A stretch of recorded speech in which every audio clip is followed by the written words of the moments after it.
பூஞ்சோலை மாணவர்கள் அனைவருக்கும் வணக்கம். இன்றைக்கி 24 நவம்பர் 2025 திங்கட்கிழமைக்குரிய நியூஸ் பேப்பர் பார்க்க போகிறோம்ப்பா.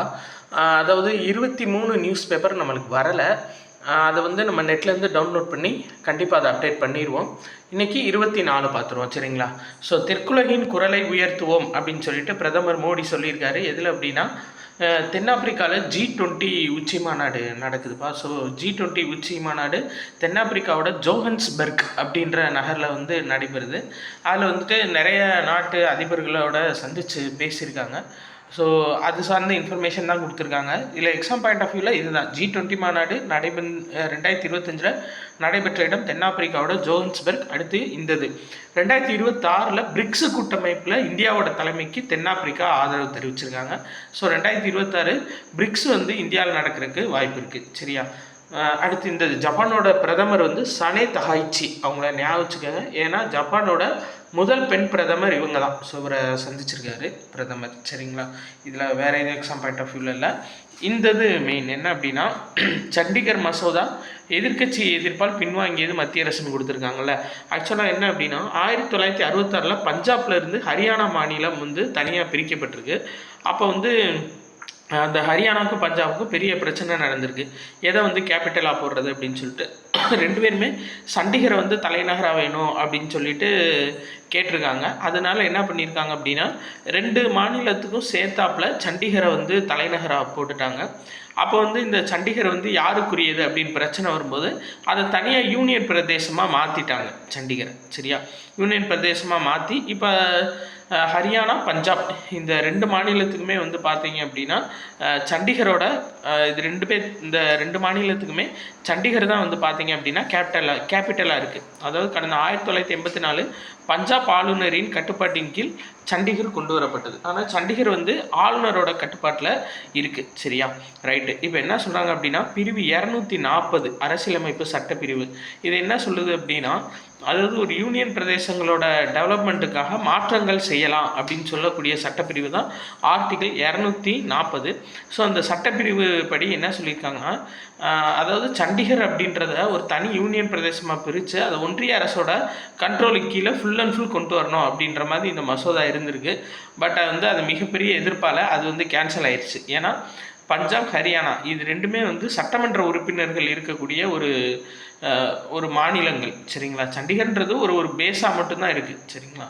அப்போ அது ஃபுல் அண்ட் ஃபுல் அவங்க கண்ட்ரோலில் கொண்டு போயிட்டா, ஒன்றிய அரசு கண்ட்ரோலில் கொண்டு போயிட்டா அது எப்படி கரெக்டாக இருக்கும் அப்படின்ற மாதிரி கேள்வி எழுந்ததுனால இதை ஸ்டாப் பண்ணிட்டாங்க. ஸோ எக்ஸாம் பாயிண்ட் ஆஃப் வியூவில் பார்க்க வேண்டியது இதான்.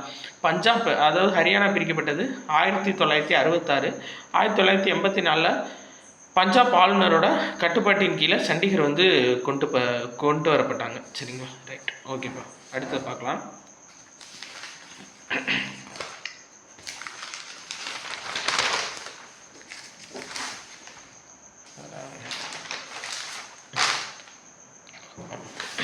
இந்த தூத்துக்குடி மாவட்டம் கோவில்பட்டி இருக்குது பார்த்தீங்களா, அங்கே கழுகுமலை பக்கத்தில் பழங்கோட்டை அப்படின்ற ஒரு கிராமம், சரிங்களா? தூத்துக்குடி மாவட்டம் கோவில்பட்டி கழுகுமலை பக்கத்தில் இருக்க பழங்கோட்டை அப்படின்ற கிராமத்தில் கிபி 9ஆம் நூற்றாண்டை சேர்ந்த வட்டெழுத்து மடைத்தூண் கல்வெட்டு கண்டறியப்பட்டுள்ளது அப்படின்னு சொல்லியிருக்காங்க. என்ன அப்படின்னா, இந்த மடைத்தூண் கல்வெட்டு அப்படின்றது நீர் இருக்கும் பார்த்தீங்களா, தண்ணி அடைச்சி வச்சுருப்பாங்க.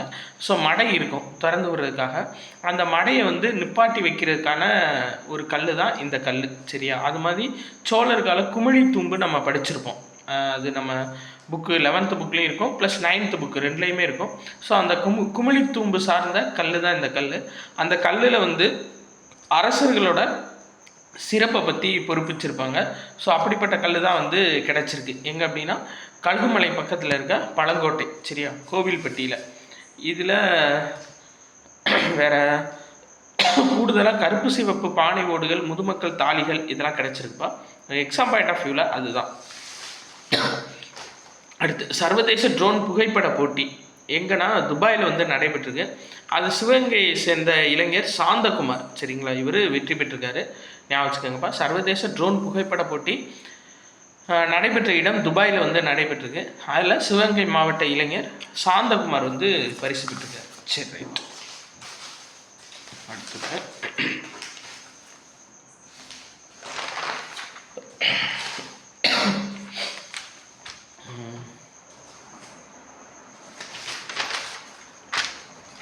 இந்த பருவநிலை மாநாடு COP30 ஐநாவோட பருவநிலை மாநாடு இந்த தடவை பிரேசிலில் பெலம் அப்படின்ற நகரில் வந்து நடைபெற்றுச்சு. ஸோ 194 நாடுகள் வந்து கலந்துக்கிட்டாங்க. அதில் வந்து இந்தியாவும் ஒன்று. இந்த நாடு எந்த இதுபடி, அதாவது இந்த இந்த மாநாடு வந்து ஒரு தலைப்பின் கீழே நடைபெறும்ல, அந்த தலைப்பின் பேர் என்னன்னா முடிராவோ அப்படின்றதான் அந்த தலைப்பின் பேர். அப்படின்னா கூட்டு முயற்சின்னு அர்த்தம். இந்த முடிராவோ அப்படின்ற சொல் வந்து பிரேசில் நாட்டோட பழங்குடி துப்பி அப்படின்னு, துப்பி மொழி, பழங்குடியின மக்கள் பயன்படுத்தக்கூடிய துப்பி அப்படின்ற மொழியிலேருந்து இந்த முடிராவோ அப்படின்ற சொல் வந்து எடுக்கப்பட்டிருக்கு. அப்படின்னா கூட்டு முயற்சி, சரிங்களா? அப்போ COP30 மாநாடு நடைபெற்ற இடம் எங்கே அப்படின்னா, அதாவது COP அப்படின்றது ஏற்கனவே சொல்லியிருக்கேன்லப்பா, பருவநிலை மாற்றம் சார்ந்த ஐநாவோட மாநாடு, ரொம்ப ரொம்ப முக்கியமான மாநாடு, சரியா? அது இந்த ஆண்டு 30வது மாநாடு, சரியா? COP 30வது மாநாடு பிரேசில் தலைநகர் பெலம் அப்படின்ற இடத்துல தான் நடைபெற்றிருக்கு. முடிராவோ அதுதான் வந்துட்டு இதோட கருத்துரு, சரிங்களா? இதோட தீம். ஓகேப்பா, ரைட். ஆனால் இதில் வந்து என்ன அப்படின்னா, புதைப்படிம எரிபொருளை கைவிட ஒப்பந்தம் போடவே இல்லை. அதுதான் மெயினாக சொல்லியிருக்காங்க. எல்லா நாடுகளும் புதைப்படிம எரிபொருளை கைவிடணும் அப்படின்னு சொல்லியிருந்தாங்க. பட் அது சார்ந்த ஒப்பந்தம் ஒன்று கூட இல்லை இதில், ரைட். அடுத்தது பார்க்கலாம். புதிய உச்சநீதிமன்ற தலைமை நீதிபதியாக சூரியகாந்த் அவர் வந்து நியமனம் செய்யப்பட்டிருக்காரு. 53வது தலைமை நீதிபதிப்பா, ஞாபகம் வச்சுக்கோங்க, சரிங்களா? 53வது தலைமை நீதிபதியாக, இந்தியாவோட உச்ச நீதிமன்ற தலைமை நீதிபதியாக நீதிபதி சூரியகாந்த் அவர்கள் வந்து தேர்ந்தெடுக்கப்பட்டிருக்காரு. ஸோ இதில் எக்ஸாம் பாயிண்ட் ஆஃப் வியூவில் பார்க்க வேண்டியது என்ன அப்படின்னா, 2027 ஜனவரி 9 வரை தனது 65 வரை நிறைவில் ஓய்வு பெறுகிறார். அப்போ 2027 வரையும் இவர் உச்சநீதிமன்ற தலைமை நீதிபதியாக இருப்பார். ஸோ இதில் வேறு பார்த்தீங்க அப்படின்னா, இவர் ஹரியானா மாநிலத்தில் ஹிசார் மாவட்டத்தில் 1962 பிறந்தவர்ப்பா. ஸோ அதுக்கப்புறம் வந்து படித்து இதாகிருக்கார். சரி, ரைட், ஓகே. அடுத்து இந்த பாருங்கள், நீர்மூழ்கி கப்பல்களை தாக்கி அளிக்கும் மாஹே கப்பல்.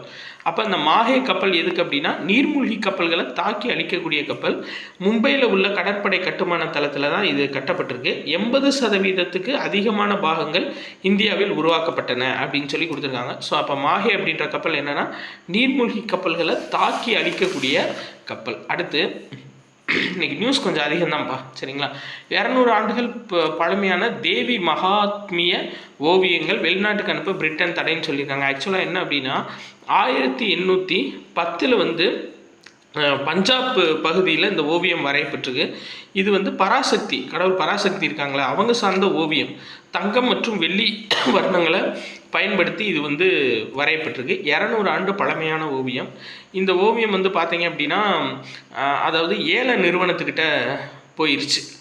ஸோ அதுக்கப்புறம் வந்துட்டு ஏல நிறுவனங்கள் ஏல வர்றதுக்காக பிளான் பண்ணும்போது இது வந்து வேறு நாட்டுக்கு அனுப்பக்கூடாது அப்படின்னு சொல்லி பிரிட்டன் வந்து தடை விதிச்சிட்டாங்க. 1810ஆம் ஆண்டு தீட்டப்பட்ட இந்த ஓவியம், அது பேர் என்னன்னா தேவி மகாத்மிய ஓவியம், சரியா?